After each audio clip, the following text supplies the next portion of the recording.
Descent Journeys in the Dark was released 6 years ago to be the seminal dungeon crawler experience, and it just created a wave of enthusiasm and spawned multiple expansions. There was so much that we discovered after the game's release that was part of that experience that we added a campaign system, we added character development, and it became one of the key releases in our library. Some time ago, we decided that what if we could turn the clock back and take everything that we've learned about producing games, everything we've learned about game design. What if we could redesign Descent to be even greater than it had been? It is, incredible to see how you can take an experience, take a design, take something that had such an important role in the company, and actually reinvent it in a way that is even truer to the spirit of the game that we designed 6 years ago. It's a 2 to 5 player game where one player will always play as the Overlord, who is the evil mastermind controlling all the monsters in the world. All the rest of the players control heroes. The heroes are trying to go on quests and complete these objectives while the Overlord is trying to complete his objectives. And he has lots of nasty tricks in his hand. As you complete quests, you gain experience to level up and buy new skills, giving you more options with your character. It very much has a role-playing feel to it. A lot of video gamers might be familiar with role-playing games, so they know how that works. Now, in 2nd edition, every quest has unique objectives for both the heroes and the Overlord.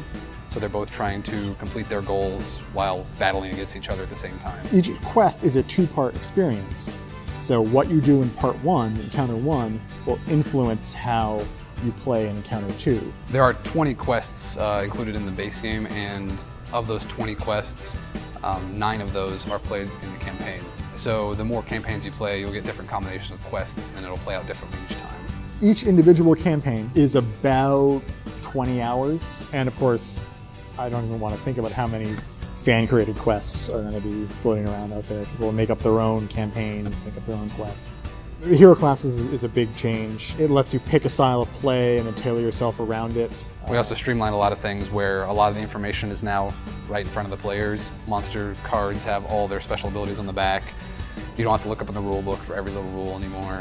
Condition cards have the effects of the condition printed right on them. Yeah, so, if you get poisoned. You're poisoned. We also added defense dice to the game, where we use dice to resolve attacks and tests during the game.